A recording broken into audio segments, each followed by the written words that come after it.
नमस्कार दोस्तों, स्वागत है आपका अपने YouTube चैनल पर। दोस्तों उम्मीद आप स्वस्थ होंगे, मस्त होंगे, अपने पढ़ाई में व्यस्त होंगे। दोस्तों आप लोग को पता ही है कि हम लोग बीएसएससी ग्रेजुएट लेवल 3 के लिए प्रैक्टिस सेट चला रहे हैं, क्योंकि 26 नवंबर को एग्ज़ाम है, काफ़ी नज़दीक टाइम है, तो इसीलिए ज़्यादा जोर पर प्रैक्टिस सेट शुरू किया गया है। और आप लोग प्रत्येक दिन ज़रूर टेस्ट लगाते रहिए, क्योंकि टेस्ट ही एक ऐसा माध्यम है जो आपको बता सकता है कि आप कितना तैयारी आपका हो पाया है। तो इसीलिए आप प्रत्येक दिन टेस्ट लगाते रहिए और एक भी दिन गैप मत कीजिए। तो आज हम लोग यूनिटेरिया पब्लिकेशन के द्वारा पब्लिश्ड बुक जो वॉल्यूम 2 है, इससे टेस्ट नंबर 3 देखेंगे। कितना? टेस्ट नंबर 3 देखेंगे। इससे पहले 2 टेस्ट इस बुक का करा दिया गया है। अगर टोटल देखा जाए तो 72 टेस्ट करा दिया गया। कौन? 72 टेस्ट पूरा करा दिया गया है। और ये 73 नंबर का टेस्ट आज होगा, जो कि काफ़ी ज़्यादा इंपॉर्टेंट है। इसमें सारे टेस्टों में सिर्फ सेलेक्टेड क्वेश्चन को शामिल किया गया है, तो इसीलिए इसे मिस ना करें, शुरू से अंत तक जरूर दें। और अभी तक आप हमारे चैनल पर नए हैं तो इस चैनल को सब्सक्राइब कर लें, घंटी दबा लें, ताकि आने वाले वीडियो का नोटिफिकेशन जो है आपको आसानी से मिल सके। और इस वीडियो को ज़्यादा से ज़्यादा लाइक कीजिए, शेयर कीजिए, ताकि ये मैक्सिमम लोगों तक पहुंच सके और हमारे बनाने में जो मेहनत लगता है वो भी सफल हो सके। तो इसीलिए इसे मिस नहीं कीजिएगा, शुरू से अंत तक जरूर देखिएगा। इसका फ़ायदा आपको ज़रूर मिलेगा। आप निश्चिंत होकर प्रत्येक दिन सेट लगाते रहिए, इसका फ़ायदा आपको एग्जाम में देखने के लिए ज़रूर मिलेगा, या फिर दिए होंगे तो आपका इसका एहसास ज़रूर होगा, इसका फ़ायदा ज़रूर मिलता है। तो ये बिल्कुल पैटर्न पर आधारित है। तो आइए हम लोग आज जो टेस्ट नंबर 3 है यूनिटेरिया पब्लिकेशन के द्वारा पब्लिश वॉल्यूम 2 बुक का, तो 3 नंबर टेस्ट आज हम लोग शुरू करेंगे। तो आइए हम लोग 3 नंबर टेस्ट का पहला क्वेश्चन कहता है कि निम्न में से किस नदी को तेल नदी के नाम से जाना जाता है। कहता है निम्न में से वह कौन सी नदी है जिसे तेल नदी के नाम से जाना जाता है। तो तेल नदी के नाम से जो जाना जाता है, नाइजर नदी को, किसे? नाइजर नदी को जाना जाता है। सी नंबर से आंसर हो जाएगा। ये नाइजर नदी जो है आपको नाइजीरिया में बहने वाली एक नदी है, इसीलिए इसे नाइजर नदी कहा जाता है। और नाइजर नदी को तेल नदी के नाम से जाना जाता है, ये भी ध्यान में रखिएगा। आगे कहता है निम्न में से कौन ब्लैक पर्वत नहीं है। ब्लैक पर्वत जो नहीं है यह एटलस है। कौन? एटलस है। डी नंबर से आंसर हो जाएगा एटलस। चलिए हम लोग आगे बढ़ते हैं। आगे कहता है निम्न में से कौन सा मिलान वो सत्य है। निम्न में से कौन सा मिलान वो सत्य है, ये आपको बताना है। तो काजिल कुम क्या है? काजिल कुम जो है सऊदी अरब, यह गलत सुमेलित है। बाकी आपको दस्त ए कबीर ईरान संबंधित है, सही। कालाहारी बोत्सवाना से संबंधित है। लुबियान मरुस्थल सूडान से संबंधित है। डी नंबर यहाँ सही आंसर हो जाएगा, जो कि गलत पूछ रहा है, इसलिए यह गलत सुमेलित किया गया है। तो यहाँ डी नंबर से आंसर हो जाएगा। आगे कहता है निम्न में से कौन सा पर्वत रूस में स्थित है। कहता है निम्न में दिए गए पर्वतों में से कौन सा पर्वत रूस देश में स्थित है। तो यह काकेशस पर्वत। कौन? काकेशस पर्वत जो है रूस में स्थित है। ए नंबर से आंसर हो जाएगा काकेशस पर्वत। चलिए आगे बढ़ते हैं। आगे कहता है निम्न में से किस देश के साथ भारत की सीमा सबसे अधिक लगती है। तो भारत की सीमा सबसे अधिक जो लगती है यह बांग्लादेश के साथ लगता है। किसके साथ? बांग्लादेश के साथ इसकी सीमा सबसे लंबी लगती है। बांग्लादेश के साथ इसकी सीमा 4000 कितना? 4096.7 किलोमीटर बांग्लादेश के साथ सीमा साझा करती है भारत। ये ध्यान रखिएगा। भारत जो है 7 देशों के साथ अपना सीमा साझा करता है। कितना? 7 देशों के साथ अपनी स्थल सीमा जो है 7 देशों के साथ साझा करता है। वह देश कौन कौन सा है? 4 तो यहाँ दिया ही गया है, चीन, पाकिस्तान, बांग्लादेश और नेपाल। तो एक बार देखिए, पाकिस्तान, चीन, नेपाल, बांग्लादेश, भूटान, म्यांमार और अफगानिस्तान, इन 7 देशों से भारत जो अपनी स्थलीय सीमा साझा करता है। और सबसे छोटी सीमा अगर पूछे दे आपसे, तो सबसे छोटी सीमा आपको अफगानिस्तान के साथ लगता है, मात्र 106 किलोमीटर। कितना? मात्र 106 किलोमीटर की सीमा भारत जो है बांग्लादेश के साथ साझा करती है। तो सबसे छोटा अफगानिस्तान के साथ कितना? अफगानिस्तान के साथ 106 किलोमीटर सबसे कम, और सबसे ज़्यादा बांग्लादेश के साथ 4096.7 किलोमीटर जो है सीमा साझा करता है। तो अब एग्जैक्ट आपको 4096 किलोमीटर आप याद रखिएगा, ध्यान रखिएगा। चलिए आगे कहता है भारत का सबसे बड़ा टाइगर रिजर्व कौन सा है। तो भारत का सबसे बड़ा टाइगर रिजर्व जो है ये आपको नागार्जुन सागर श्रीलेशम है। डी नंबर इसका सही आंसर हो जाएगा। चलिए आगे है। आगे कहता है निम्न में से कौन द्रविड़ महाकल्प की चट्टानें नहीं है। तो इसका सही आंसर हो जाएगा धारवाड़। कौन? धारवाड़। डी नंबर से आंसर हो जाएगा धारवाड़। आगे कहता है निम्न में भारत में जिन क्षेत्रों में शुष्क भूमि कृषि की जाती है, शुष्क भूमि में कृषि की जाती है, उनमें वार्षिक वर्षा डैश से कम होती है। तो उसमें वार्षिक वर्षा जो होती है 75 सेमी से कम होता है। कितना? 75 सेमी से कम होता है। ए नंबर से आंसर हो जाएगा। चलिए आगे है। आगे कहता है जनगणना 2011 के अनुसार बिहार के किस जिले में सर्वाधिक ग्रामीण जनसंख्या है? तो बिहार के किस जिले में सर्वाधिक ग्रामीण जनसंख्या है? ये जनगणना 2011 पर आधारित है। तो इसका सही आंसर आपको हो जाएगा पूर्वी चंपारण में। कहाँ? पूर्वी चंपारण में सर्वाधिक ग्रामीण जनसंख्या है। ए नंबर से आंसर हो जाएगा। आगे कहता है जनगणना 2011 के अनुसार किस राज्य में सर्वाधिक अनुसूचित जाति जिसे एससी कहा जाता है का प्रतिशत है? तो इसका सही आंसर हो जाएगा आपको पंजाब में। कहाँ? पंजाब में। सी नंबर से आंसर हो जाएगा पंजाब में। चलिए आगे है। आइए दोस्तों हम लोग 11 नंबर का क्वेश्चन देखते हैं। कहता है बिहार को कितने कृषि जलवायु क्षेत्रों में बांटा गया है? बिहार को जो है कितने जलवायु कृषि क्षेत्रों में बांटा गया है ये आपको बताना है। तो यह बांटा गया 3 में। कितने? 3 भागों में बांटा गया है। ध्यान रखिएगा 3 भागों में। चलिए आगे कहता है यूरोप की मुख्य नदी कौन सी है? कहता है यूरोप की मुख्य नदी जो है निम्न में से कौन है? तो ये है आपको डेन्यूब। कौन? डेन्यूब। डी नंबर से आंसर हो जाएगा डेन्यूब। आगे कहता है केम्पेगोड़ा, क्या? केम्पेगोड़ा अंतर्राष्ट्रीय हवाई अड्डा किस शहर में स्थित है? तो यह आपको बेंगलुरु में स्थित है। कहाँ? बेंगलुरु में स्थित है। ए नंबर से आंसर हो जाएगा बेंगलुरु। चलिए आगे है। आगे कहता है अंतर्राष्ट्रीय जूट संगठन की स्थापना कब हुई थी? अंतर्राष्ट्रीय जूट संगठन जो है इसकी स्थापना कब हुई है ये आपको बताना है। तो इसकी स्थापना जो हुई है यह हुई है आपको 1984 में। कब? 1984 में। बी नंबर इसका आंसर हो जाएगा 1984। आगे कहता है प्राचीनतम चावल के साक्ष्य कहाँ से मिले हैं? प्राचीनतम चावल के साक्ष्य जो है ये आपको कोल्डिहावा से मिले। कहाँ? कोल्डिहावा से मिले हैं। बी नंबर से आंसर हो जाएगा कोल्डिहावा। आगे कहता है निम्न में से कौन हड़प्पा कालीन नगर है? कहता है निम्नलिखित में से कौन हड़प्पा कालीन नगर है? मोहनजोदड़ो भी है, गनेरीवाल भी है और धोलावीरा। ये उपयुक्त में सही आंसर हो जाएगा डी नंबर। उपयुक्त में सभी नगर जो है हड़प्पा कालीन नगर है। तो डी नंबर यहाँ सही आंसर हो जाएगा उपयुक्त में सभी। चलिए आगे है। आगे कहता है दिल्ली सल्तनत का कौन सा सुल्तान लाख बख्श के नाम से जाना जाता है? कहता है दिल्ली सल्तनत का वह कौन सा सुल्तान है जो लाख बख्श के नाम से जाना जाता है? तो ये है आपको कुतुबुद्दीन ऐबक। कौन? कुतुबुद्दीन ऐबक। ए नंबर से आंसर हो जाएगा कुतुबुद्दीन ऐबक। ये जो है लाखों का दान दिया करता था, इसीलिए इसका नाम लाख बख्श रखा गया है। लाख बख्श इसका उपनाम पड़ गया है। आगे कहता है कांग्रेस के दूसरे अधिवेशन में कितने सदस्य ने भाग लिया था? कांग्रेस के दूसरे, ध्यान रखिएगा ये दूसरा पूछ रहा है। किसमें? दूसरे। कांग्रेस के दूसरे अधिवेशन में कितने सदस्य भाग लिया था? तो कांग्रेस के दूसरे अधिवेशन में 434 सदस्य भाग लिया था। कितना? 434। बी नंबर से आंसर हो जाएगा। और पहले अधिवेशन में मात्र 72 लोग भाग लिए थे। ध्यान रखिएगा मात्र 72 लोग भाग लिए थे पहले अधिवेशन में, और दूसरे में 434। और इसकी स्थापना जो हुआ है आपको हुआ है कब? 28 दिसंबर। कब?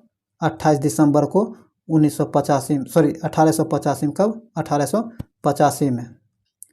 28 दिसंबर 1885 को भारतीय राष्ट्रीय कांग्रेस की स्थापना हुई है। ये ध्यान में रखिएगा।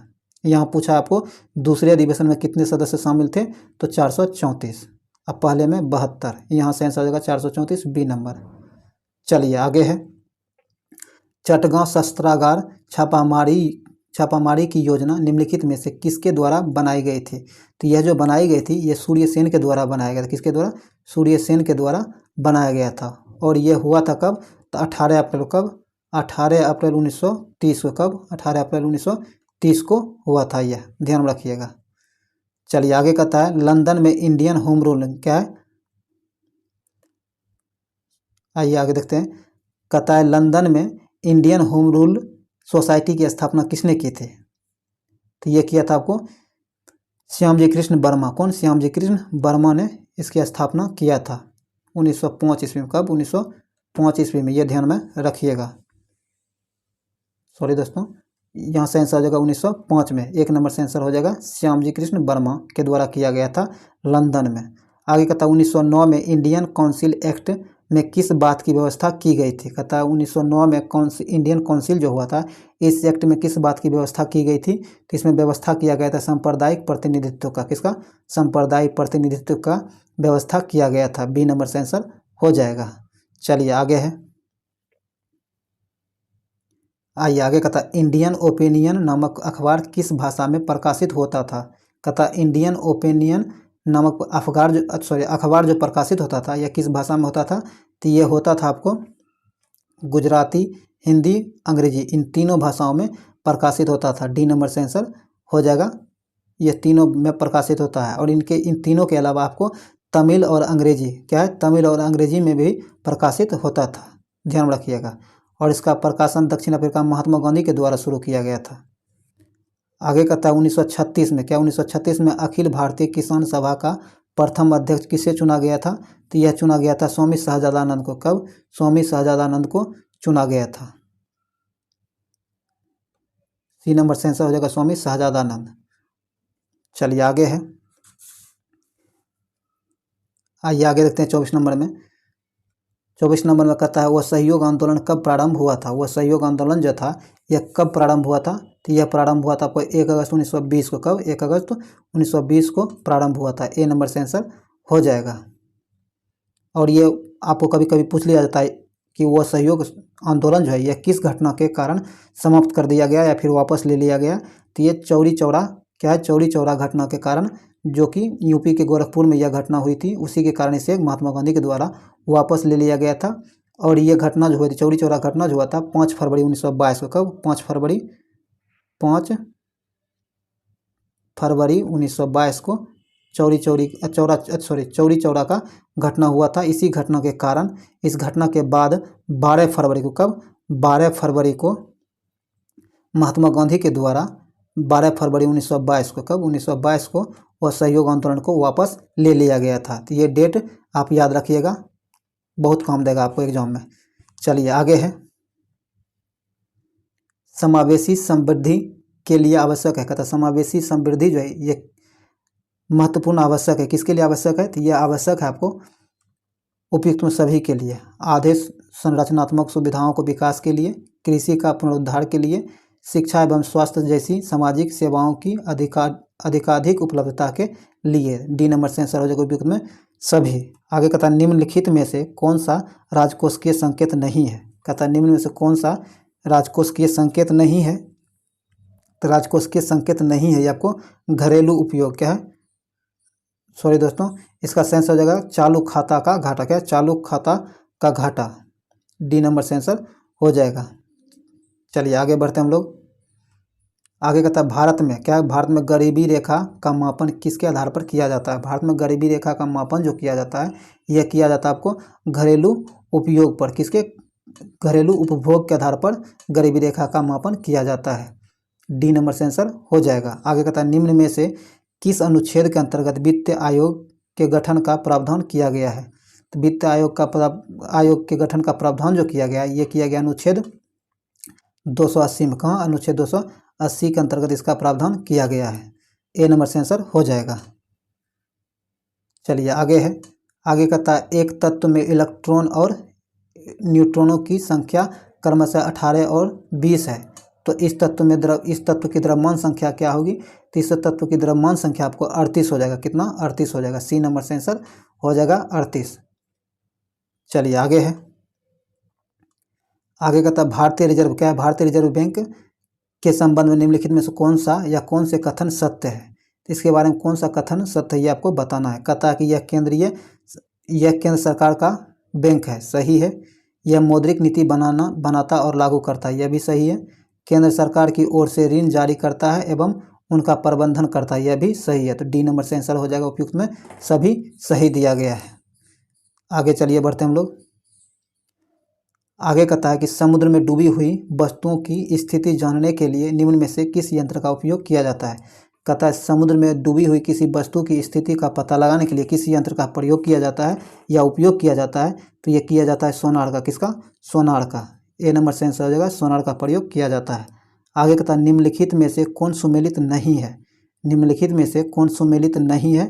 तो ये सुमेलित आपको नहीं है क्या है, संतरा फार्मिक अम्ल, संतरा में फार्मिक अम्ल ये सुमेलित नहीं है, बाकी सब सुमेलित है। तो यहाँ बी नंबर से आंसर हो जाएगा, जो कि सुमेलित नहीं दिया गया है। चलिए आगे चलिए हम लोग बढ़ते हैं आगे। क्वेश्चन में कहता है 33 का देखते हैं। दोस्तों इस वीडियो को अभी तक अगर आप लाइक नहीं किए हैं तो लाइक कर दीजिए, और इस चैनल को अभी तक सब्सक्राइब नहीं किया तो सब्सक्राइब भी जरूर कीजिए, घंटी दबा लीजिए ताकि आने वाले वीडियो का नोटिफिकेशन आपको आसानी से मिल सके। और इससे पहले 72 टेस्ट करा दिया गया, अगर आप नहीं देखें तो उसके लिंक का उसका जो है प्लेलिस्ट का लिंक डिस्क्रिप्शन में मिल जाएगा, उसे जाकर जरूर ज्वाइन कीजिएगा और ज़रूर देख लीजिएगा। टाइम निकाल के ज़रूर एक एक टेस्ट लगा लीजिएगा, क्योंकि जितना टेस्ट दीजिएगा उतना आपके लिए यूजफुल रहेगा, तो इसीलिए मिस नहीं कीजिएगा। तो चलिए हम लोग आगे बढ़ते हैं। आगे बढ़ते हुए 33 का क्वेश्चन कहता है कि मृगमरीचिका का कारण है, मृगमरीचिका जो बनता है इसका कारण क्या है? तो इसका कारण है पूर्ण आंतरिक परावर्तन। क्या है? पूर्ण आंतरिक परावर्तन इसका प्रमुख कारण है। डी नंबर से आंसर हो जाएगा। आगे कहता है निम्नलिखित में से कौन सी घटना प्रकाश संश्लेषण में नहीं होती है? कहता है निम्नलिखित में से वो कौन सी घटना है जो प्रकाश संश्लेषण के अंतर्गत नहीं होती है? तो यह नहीं होता कार्बन, क्या है? कार्बन का कार्बन डाइऑक्साइड में ऑक्सीकरण, यह नहीं होता है।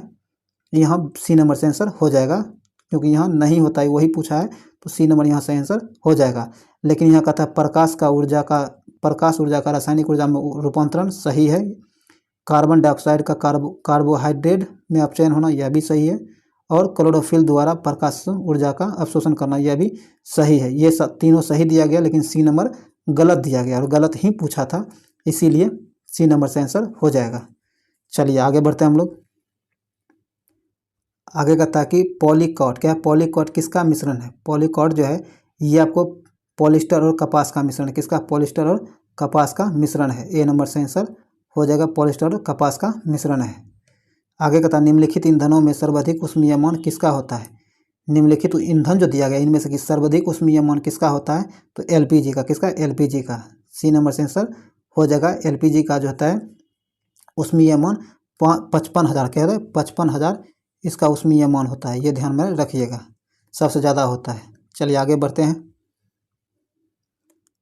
आगे कहता है परमाणु नाभिक के अवयव है। कहता है परमाणु नाभिक जो है इसके अवयव क्या है? तो इसके अवयव आपको प्रोटॉन और न्यूट्रॉन है। कौन? प्रोटॉन और न्यूट्रॉन है। सी नंबर से आंसर हो जाएगा। आगे कहता है ब्रह्मांड में सर्वाधिक पाया जाने वाला तत्व है। ब्रह्मांड में सर्वाधिक तत्व कौन सा है जो पाया जाता है? तो ये आपको हाइड्रोजन है। कौन? हाइड्रोजन है। ए नंबर से आंसर हो जाएगा, हाइड्रोजन है।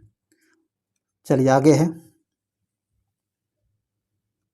कहता गोताखोरों, क्या? गोताखोरों द्वारा गहरे समुद्र में सांस लेने के लिए ऑक्सीजन के साथ किस गैस को मिश्रित किया जाता है? तो ऑक्सीजन के साथ जो मिश्रित किया जाता है वह गैस हीलियम होता है। क्या होता है? हीलियम को मिश्रित किया जाता है। बी नंबर से आंसर हो जाएगा, हीलियम।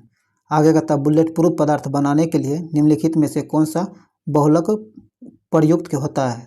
बुलेट प्रूफ पदार्थ बनाने के लिए जो बहुलक का प्रयोग किया जाता है वह बहुलक है आपको पॉलीमाइड। क्या है? पॉलीमाइड। ए नंबर से आंसर हो जाएगा, पॉलीमाइड। चलिए आगे है। आगे कहता मानव शरीर में सबसे बड़ी ग्रंथि कौन सी है? मानव शरीर की सबसे बड़ी ग्रंथि कौन है? तो आपको यकृत है। क्या है? यकृत है। ए नंबर से आंसर हो जाएगा, यकृत। आगे कहता अमीनो अम्ल का बहुलक होता है। अमीनो अम्ल जो है इसका बहुलक क्या होता है? तो प्रोटीन होता है। क्या होता है? प्रोटीन अमीनो अम्ल का बहुलक होता है। ए नंबर से आंसर हो जाएगा, प्रोटीन। आगे कहता भोजन का सर्वाधिक अवशोषण कहाँ होता है? भोजन का सर्वाधिक अवशोषण जो होता है ये कहाँ होता है? तो ये होता है आपको इलियम में। कहाँ? इलियम में। डी नंबर से आंसर हो जाएगा, इलियम।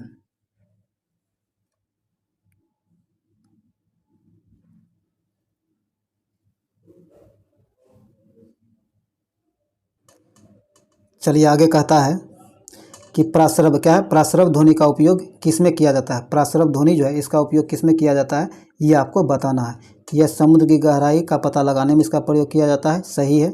घड़ियों के पुर्जों को साफ करने में किया जाता है, यह भी सही है। संकेत भेजने में किया जाता है, यह भी सही है। तो डी नंबर यहाँ से आंसर हो जाएगा, उपयुक्त में सभी सही है। चलिए हम लोग आगे देखते हैं 45 नंबर का क्वेश्चन।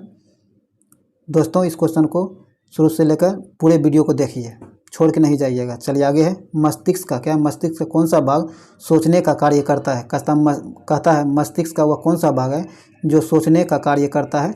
तो यह भाग है आपको अग्र मस्तिष्क। क्या है? अग्र मस्तिष्क। ए नंबर सही आंसर हो जाएगा अग्र मस्तिष्क। आगे कहता है लार किसके पाचन में मदद करती है? लार जो है किसके पाचन में, क्या लार जो है किसके पाचन में प्रयोग मदद करती है?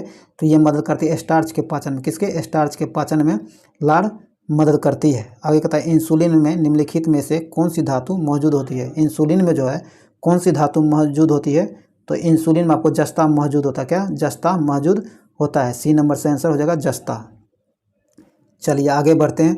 आगे कहता है परखनली शिशु के मामले में, कहता है परखनली शिशु जो इसके मामले में निषेचन जो है, क्या है? निषेचन माता के शरीर के बाहर होता है। सही है, सी नंबर इसका सही आंसर हो जाएगा। आगे कहता है थैलेसीमिया। क्या है? थैलेसीमिया एक अनुवांशिक रोग है जिसमें प्रभावित होता है। थैलेसीमिया जो है यह एक अनुवांशिक रोग है जो इसमें क्या प्रभावित होता है? तो इसमें रक्त प्रभावित होता है। क्या होता है? रक्त जो है प्रभावित होता है। ए नंबर से आंसर हो जाएगा। चलिए आगे बढ़ते हैं। आगे कहता है वन्य जीव संरक्षण अधिनियम कब लागू हुआ था? तो वन्य जीव संरक्षण अधिनियम जो है यह लागू हुआ था 9 सितंबर 1972 को। कब? 9 सितंबर 1972 को लागू हुआ था। ए नंबर से आंसर होगा 9 सितंबर 1972 को। आगे निम्नलिखित में से कौन नवीकरणीय ऊर्जा संसाधन नहीं है? कहता है कि निम्नलिखित में से कौन नवीकरणीय ऊर्जा का संसाधन नहीं है? तो इसका सही आंसर हो जाएगा तापीय ऊर्जा। क्या है? तापीय ऊर्जा नवीकरणीय ऊर्जा का संसाधन नहीं है। डी नंबर से आंसर हो जाएगा। चलिए आगे कहता है निम्नलिखित में से कौन सा कथन वह सत्य है? निम्न में कौन सा कथन वह सत्य है? तो यह है आपको राज्य विधि के तहत प्राप्त मृत्युदंड की सजा को राज्यपाल माफ़ कर सकता है। यह गलत है, यह माफ़ नहीं कर सकता है। ये राष्ट्रपति से आग्रह कर सकता है या फिर अपना सुझाव दे सकता है। सी नंबर से आंसर हो जाएगा, जो कि गलत दिया गया है। माफ़ नहीं कर सकता है, माफ़ करने का अधिकार सिर्फ राष्ट्रपति को ही है और किसी को नहीं। बाकी ये कहता महाधिवक्ता का पद राज्यपाल के पदास्पद होता है, यह सही है। राज्यपाल राज्य निर्वाचन आयुक्त की नियुक्ति करता है, यह भी सही है। राज्यपाल राज्य सरकार के मंत्रियों के कार्यकाल के आवंटन हेतु नियम बनाता है, यह भी सही है। सी नंबर गलत है, जो कि सही आंसर यहाँ सी नंबर ही हो जाएगा। चलिए आगे बढ़ते हैं। आगे कहता है राष्ट्रीय न्यायिक नियुक्ति आयोग अधिनियम जिसे सर्वोच्च न्यायालय द्वारा निरस्त कर दिया गया, निम्नलिखित में से किस संविधान संशोधन अधिनियम द्वारा लगाया गया था? तो यह लगाया गया था आपको 99वां, क्या है? 99 संविधान संशोधन के द्वारा, अधिनियम के द्वारा, संशोधन अधिनियम के द्वारा। बी नंबर से आंसर हो जाएगा। चलिए आगे है।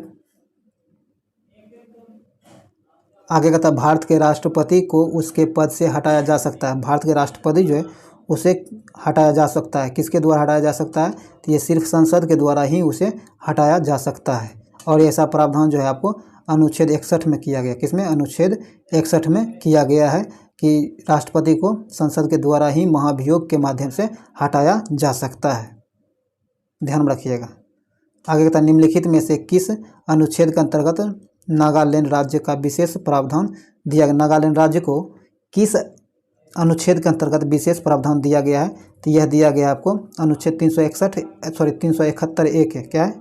371 ए के अंतर्गत नागालैंड को विशेष प्रावधान दिया गया है। तो ए नंबर से आंसर हो जाएगा। चलिए हम लोग आगे बढ़ते हैं।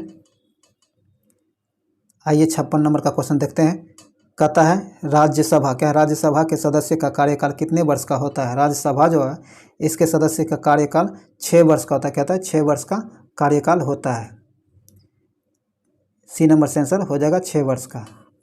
चलिए आगे कहता है सूचना अधिकार अधिनियम कब से लागू हुआ है? सूचना अधिकार अधिनियम जो है यह कब लागू हुआ? तो यह हुआ 12 अक्टूबर 2005 को। कब? 12 अक्टूबर 2005 को यह लागू हुआ है। ए नंबर से आंसर हो जाएगा 12 अक्टूबर 2005 को। चलिए आगे बढ़ते हैं। आगे कहता है किस देश की क्या है? देश के किसी भी न्यायालय में चल रहे वाद को अन्यत्र भेजने का अधिकार किसके पास होता है? कहता है देश में किसी भी न्यायालय में अगर कोई केस चल रहा है तो उसे इधर उधर भेजने का अधिकार किसके पास होता है? तो यह अधिकार सिर्फ सर्वोच्च न्यायालय के पास ही होता है। बी नंबर से आंसर हो जाएगा सर्वोच्च न्यायालय के पास। अब वर्तमान में उच्च न्यायालय जो है वर्तमान में उच्च न्यायालय की संख्या जो है भारत में 25 है। कितना? 25 है। ध्यान रखिएगा। चलिए आगे है। आगे कहता है नीति आयोग, क्या नीति आयोग के नीति आयोग के विषय में निम्नलिखित में से कौन सा एक सही नहीं है। नीति आयोग के विषय में निम्नलिखित में से कौन सा एक सही नहीं है, जो आपको बताना, जो गलत है वो आपको बताना है। तो गलत जो दिया गया है, कहता है इसमें एक पूर्णकालिक अध्यक्ष होता है, यह गलत है, पूर्णकालिक अध्यक्ष नहीं होता है। और ये जो नीति आयोग है इसका अध्यक्ष आपको प्रधानमंत्री होता है। कौन? प्रधानमंत्री होता है। आइए देखते हैं इसके बारे में क्या क्या सही दिया गया है। कहता है इसका गठन जो है योजना आयोग के स्थान पर किया गया है, सही है। इसका गठन 1 जनवरी 2015 को किया गया था, यह भी सही है। यह सहकारी संघवाद के सिद्धांत पर आधारित है, यह भी सही है। यहाँ बी नंबर गलत दिया गया है और बी नंबर ही सही आंसर होगा, क्योंकि गलत ही पूछ रहा था। तो चलिए हम लोग आगे बढ़ते हैं। आगे कहता है निम्न संविधान संशोधन में से किसके द्वारा पहली बार संविधान में दल बदल विरोधी प्रावधान किया गया था। तो ये किया गया था आपको 52वां संविधान संशोधन के अंतर्गत। ए नंबर से आंसर हो जाएगा। 52वां संविधान संशोधन के अंतर्गत जो है दल बदल विरोधी कानून प्रावधान किया गया था, जो कि आपको 1985 में हुआ था। कब? 1985 में हुआ था, ध्यान रखिएगा। चलिए आगे है। आगे कहता निम्नलिखित में से किस चुनाव में मतदाता उपयुक्त में से कोई नहीं विकल्प का प्रयोग कर सकता है। तो ये कर सकता है आपको लोकसभा चुनाव और विधानसभा चुनाव, इन दोनों में इनमें से कोई यानी नोटा का प्रयोग कर सकता है, बाकी किसी में नहीं कर सकता है। बी नंबर से आंसर हो जाएगा 1 और 3। लोकसभा और विधानसभा में मतदाता जो है सिर्फ नोटा का प्रयोग कर सकता है और किसी में नहीं कर सकता है। आगे है अंतर्राष्ट्रीय परमाणु ऊर्जा अभिकरण का मुख्यालय कहाँ है। इसका मुख्यालय जो है ये आपको वियना में है। कहाँ? वियना में। ए नंबर से आंसर हो जाएगा वियना। चलिए आगे है। और इसकी जो अंतर्राष्ट्रीय परमाणु ऊर्जा अभिकरण जो है इसका मुख्यालय आपको वियना है और इसकी स्थापना जो किया गया है 29 जुलाई को 1957 में इसकी स्थापना किया गया। 29 जुलाई 1957 इसकी स्थापना की गई है, ये भी ध्यान में रखिएगा। चलिए आगे है। आगे कहता है निम्नलिखित में से किस वर्ष को अंतर्राष्ट्रीय बाजरा वर्ष घोषित किया गया है। तो अंतर्राष्ट्रीय बाजरा वर्ष जो घोषित किया गया है ये 2023 को 2023 को घोषित किया गया है। ए नंबर से आंसर हो जाएगा। आगे कहता है राष्ट्रीय खेल दिवस कब मनाया जाता है। राष्ट्रीय खेल दिवस जो है 29 अगस्त को मनाया जाता है, ध्यान रखिएगा। चलिए आगे है। आगे कहता हाल ही में नाटो साइबर रक्षा समूह में शामिल होने वाले पहला एशियाई देश कौन बन गया है। तो यह बन गया आपको दक्षिण कोरिया। कौन? दक्षिण कोरिया। सी नंबर से आंसर हो जाएगा दक्षिण कोरिया। चलिए आगे बढ़ते हैं हम लोग। आगे कहता है विश्व स्वास्थ्य संगठन द्वारा किस राज्य को तंबाकू की खपत को नियंत्रित करने के प्रयास को देखते हुए विश्व तंबाकू निषेध पुरस्कार 2022 प्रदान किया गया है। तो ये दिया गया झारखंड को। किसको? झारखंड को। ए नंबर से आंसर हो जाएगा झारखंड को। आगे कहता है देश बंधु के नाम से किसे जाना जाता है। देश बंधु के नाम से चितरंजन दास को जाना जाता है। किसे? चितरंजन दास को जाना जाता है। बी नंबर से आंसर हो जाएगा चितरंजन दास। चलिए आगे है। आगे कहता है बीसी राय पुरस्कार क्या है। बीसी राय पुरस्कार किस क्षेत्र में दिया जाता है। बीसी राय पुरस्कार जो है ये आपको चिकित्सा के क्षेत्र में दिया जाता है। किसमें? चिकित्सा के क्षेत्र में दिया जाता है। और इसकी शुरुआत जो किया गया है, इसकी शुरुआत आपको 1962 में किया गया। कब? 1962 ईस्वी से इसकी शुरुआत की गई है, ध्यान में रखिएगा। आगे कहता है the God of small things पुस्तक के लेखक हैं। The God of small things पुस्तक जो है इसके लेखक अरुंधति राय। कौन? अरुंधति राय हैं। ए नंबर से आंसर हो जाएगा। चलिए और आज का आखिरी क्वेश्चन कहता है किस लेखिका को अनुवादित हिंदी उपन्यास रेत समाधि क्या है। रेत समाधि के लिए अंतर्राष्ट्रीय बुकर पुरस्कार प्रदान किया गया है। तो ये दिया गया गीतांजलि श्री को। किसे? गीतांजलि श्री को उसके उपन्यास रेत समाधि के लिए दिया गया है 2022 का अंतर्राष्ट्रीय बुकर पुरस्कार। कौन? 2022 के लिए दिया गया है, ये ध्यान में रखिएगा। अंतर्राष्ट्रीय बुकर पुरस्कार 2022 जो दिया गया गीतांजलि श्री को दिया गया है और इसके उपन्यास रेत समाधि के लिए दिया गया है, ध्यान रखिएगा। तो ये वीडियो यहीं समाप्त होता है। टोटल 70 क्वेश्चन जिसमें जीके जीएस और करंट अफेयर्स को शामिल किया गया था आपको करा दिया गया। उम्मीद है ये वीडियो आपके लिए बहुत ज़्यादा यूजफुल रहा होगा। अगर आपको लगता है कि ये वीडियो आपके लिए यूजफुल रहा है तो इसे लाइक कीजिए, शेयर ज़्यादा से ज़्यादा जरूर करिए। ताकि ये मैक्सिमम लोगों तक पहुंच सके। और अभी तक आप हमारे चैनल को सब्सक्राइब नहीं किए तो सब्सक्राइब कर लीजिए, घंटी दबा लीजिए, ताकि आने वाली वीडियो का नोटिफिकेशन आपको आसानी से मिल सके। और फिर आपको मिलते हैं एक नए वीडियो के साथ। तब तक के लिए आप अपनी तैयारी में लगे रहिए, मस्त रहिए। जय हिंद।